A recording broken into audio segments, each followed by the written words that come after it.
Nicolas Boileau, L'art poétique, chant premier.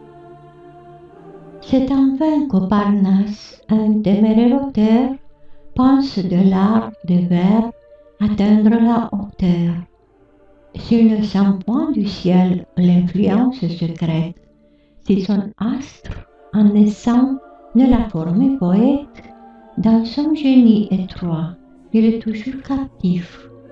Pour lui, Phébus est sourd et Pégase est rétif. Vous donc, qui brûlant d'une ardeur périlleuse, courez du bel esprit la carrière épineuse, n'allez pas sur des vers sans fruits vous consumer, ni prendre pour génie un amour de rimé. Craignez d'un vain plaisir les trompeuses amorces et consultez longtemps votre esprit et vos forces. La nature, fertile en esprit excellent, sait entre les auteurs partager les talents. L'un peut tracer en vers une amoureuse flamme, l'autre d'un trait plaisant aiguiser l'épigramme. Malherbe d'un héros peut vanter les exploits.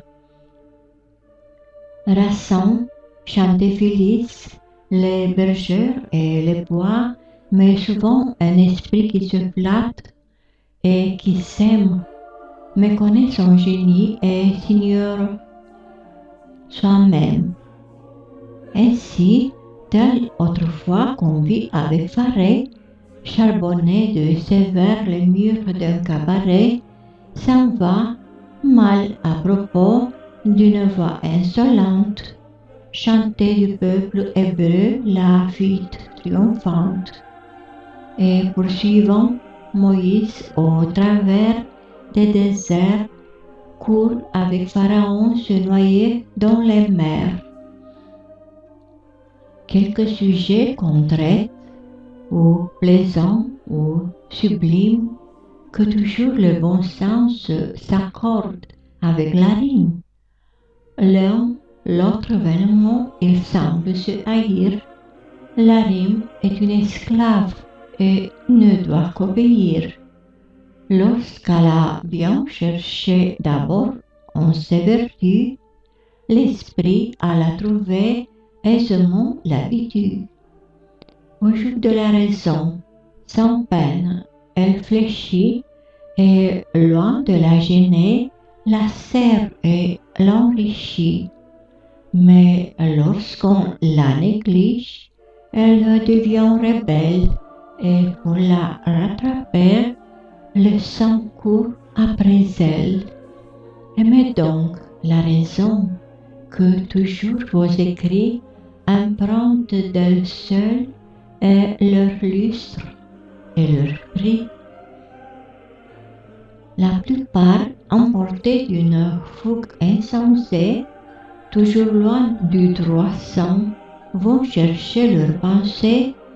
Ils croiraient s'abaisser dans leur vers monstrueux s'ils pensaient ce qu'un autre a pu penser comme eux. Évitons ces excès. Laissons à l'Italie de tous ces faux brillants l'éclatante folie. Tout doit tendre au bon sens, mais pour y parvenir, le chemin est glissant et pénible à tenir. Pour peu qu'on s'en écarte, aussitôt on se noie. La raison pour marcher n'a souvent qu'une voie. Un auteur quelquefois, trop plein de son objet, jamais sans l'épuiser n'abandonne un sujet. S'il rencontre un palais, il m'en dépeint la face. Il me promène après de terrasse en terrasse. Ici s'offre un perron. Là règne un corridor. Là, ce balcon s'enferme en un balustre d'or. Il compte des plafonds, des rondes et des ovales. Ce ne sont que festons, ce ne sont qu'astragales.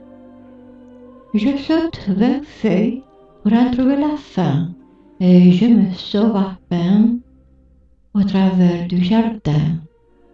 Fuyez de ces auteurs l'abondance stérile, et ne vous chargez point d'un détail inutile. Tout ce qu'on dit de trop est fade et rebutant. L'esprit, rassasié, le rejette à l'instant. Qui ne sait se borner ne sut jamais écrire.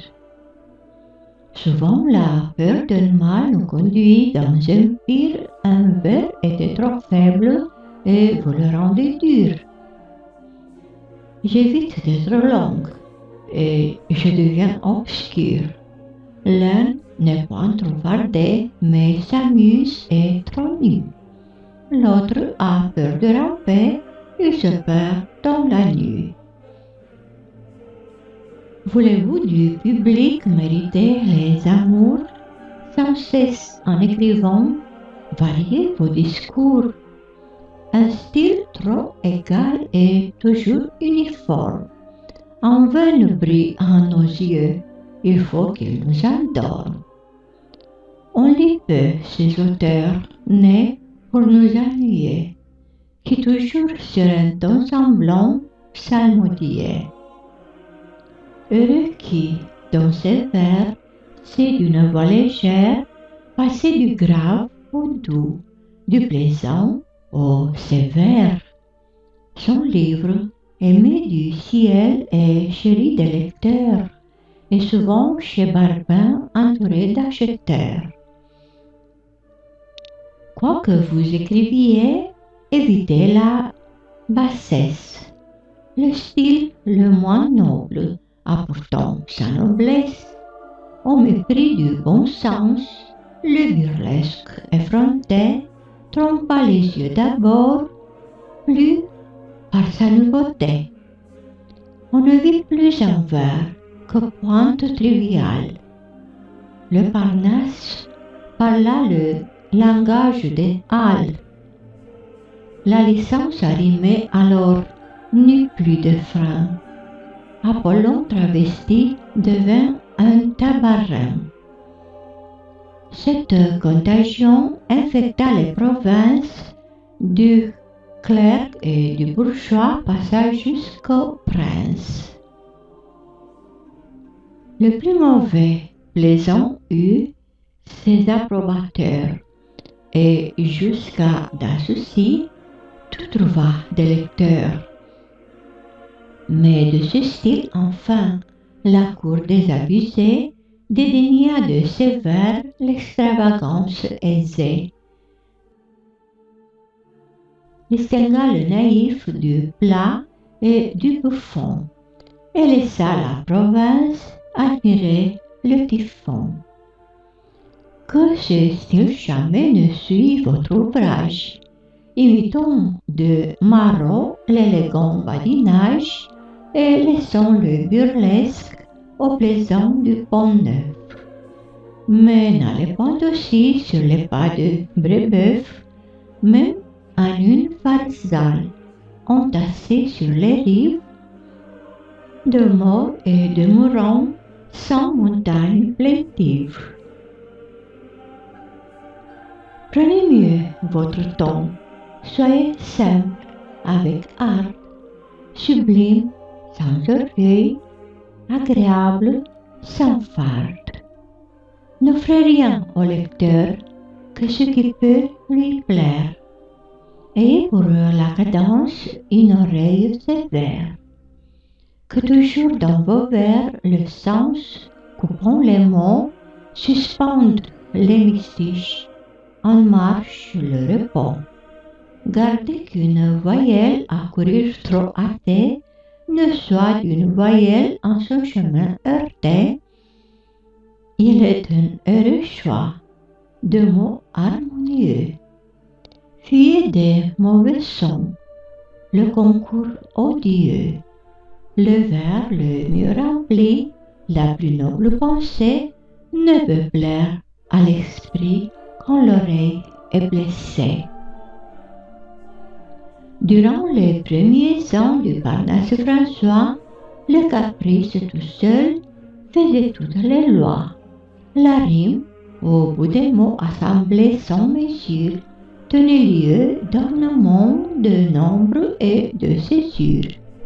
Vioche sut le premier, dans ce siècle grossière, débrouiller la confuse de nos vieux romanciers. Marot, bientôt après, fit fleurir les ballades, tourna des triolettes, rima des mascarades. À des refrains réglés asservit les rondeaux et montra pour rythmer des chemins tout nouveaux. Ronsard, qui le suivit par une autre méthode, réglant tout, brouilla tout, fit un art de sa mode, et toutefois longtemps eut un heureux destin. Mais sa muse, en français parlant grec et latin, vit dans l'âge suivant, par un retour grotesque, tomber de ses grands mots le faste pédantesque. Ce poète orgueilleux, trébuché de si haut, rendit plus retenu Desportes et Berthaud. Enfin, Malherbe vint et le premier en France fit sentir dans les vers une juste cadence. D'un mot mis en sa place, enseigna le pouvoir et réduisit la muse aux règles du devoir. Par ce sage écrivain, la langue réparée n'offrit plus rien de rude à l'oreille épurée. Les stances, avec grâce, apprirent à tomber, et le vers sur le vers n'osa plus enjamber. Tout reconnut ses lois, et ce guide fidèle aux auteurs de ce temps sert encore de modèle. Marchez donc sur ses pas, aimez sa pureté, et de son tour heureux, imitez la clarté. Si le sens de vos vers tarde à se faire entendre, mon esprit aussitôt commence à se détendre, et de vos vains discours prompt à se détacher, ne suis point un auteur qu'il faut toujours chercher. Il est certain esprit dont les sombres pensées sont de nuages épais toujours embarrassés. Le jour de la raison ne le saurait percer. Avant donc d'écrire, apprenez à penser, selon que notre idée est plus ou moins obscure. L'expression la suit, ou moins nette, ou plus pure. Ce que l'on conçoit bien s'énonce clairement, et les mots pour le dire arrivent aisément. Surtout quand vous écrivez la langue révérée, dans vos plus grands excès, vous soyez toujours sacré. En vain, vous me frappez d'un son mélodieux, si le terme est impropre ou le tour vicieux. Mon esprit n'admet point un bon barbarisme, ni d'un vers empoulé l'orgueilleuse solécisme. Sans la langue, en un mot, l'auteur, le plus divin, est toujours, quoi qu'il fasse, un méchant écrivain. Travaillez à loisir, quelque ordre qui vous presse, et ne vous piquez point d'une folle vitesse. Un style si rapide et qui court en rimant marque moins trop d'esprit que peu de jugement. J'aime mieux un ruisseau qui, sur la molle arène, dans un pré plein de fleurs, lentement se promène, qu'un torrent débordé qui, d'un coup orageux, roule plein de gravier sur un terrain fâcheux.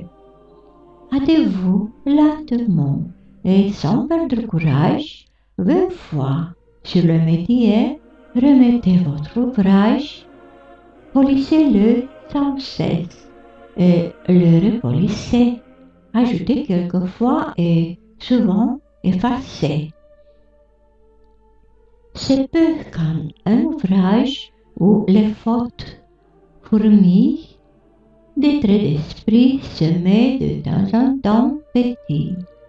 Il faut que chaque chose y soit mise en son lieu, que le début, la fin répondent au milieu, que d'un art délicat, les pièces assorties n'y forment qu'un seul tout de diverses parties, que jamais du sujet, le discours s'écartant, ne cherche trop loin quelques mots éclatants. Craignez-vous pour vos vers la censure publique? Soyez-vous à vous-même un sévère critique? L'ignorance toujours est prête à s'admirer. Faites-vous des amis prompts à vous censurer, qu'ils soient de vos écrits les confidents sincères, et de tous vos défauts les zélés adversaires. Dépouillez devant eux l'arrogance d'auteur, mais sachez de l'ami discerner le flatteur. Tel vous semble applaudir, qui vous raye et vous joue. Aimez qu'on vous conseille, et non pas qu'on vous loue. Un flatteur aussitôt cherche à se récrier, chaque vers qu'il entend le fait extasier. Tout est charmant, divin, aucun mot ne le blesse. Il trépigne de joie, il pleure de tendresse. Il vous comble partout d'éloges fastueux. La vérité n'a point cet air impétueux. Un sage ami, toujours rigoureux et inflexible, sur vos fautes jamais ne vous laisse paisible. Il ne pardonne point les endroits négligés, il renvoie en leur lieu les vers mal arrangés. Il réprime des mots l'ambitieuse emphase. Ici le sens le choque, et plus loin, c'est la phrase. Votre construction semble un peu s'obscurcir. Ce terme est équivoque. Il faut éclaircir. C'est ainsi que vous parle un ami véritable. Mais souvent, sur ces vers, un auteur intraitable. À les protéger, tout se croit intéressé, et d'abord prend en main le doigt de l'offensé. De ce vers, direz-vous, l'expression est basse. Ah, monsieur, pour ce vers, je vous demande grâce, répondra-t-il d'abord. Ce mot me semble froid, je le retrancherai, c'est le plus bel endroit. Ce tour ne me plaît pas, tout le monde l'admire. Ainsi, toujours constant à ne se point dédire qu'un mot dans son ouvrage est paru vous blesser, c'est un titre chez lui pour ne point l'effacer. Cependant, à l'entendre, il chérit la critique. Vous avez sur ces vers un pouvoir despotique. Mais tout ce beau discours dont il vient vous flatter n'est rien qu'un piège adroit pour vous réciter. Aussitôt, il vous quitte et, content de s'amuser, s'en va chercher ailleurs quelque fait qu'il abuse. Car souvent, il en trouve. Ainsi qu'un sot auteur, notre siècle est fertile un sot d'admirateur. Et sans ce que fournit la ville et la province, il en est chez le duc, il en est chez le prince. L'ouvrage le plus plat a chez les courtisans de tout temps rencontré des zélés partisans. Et pour finir enfin par un trait de satire, un sot trouve toujours un plus sot qu'il admire.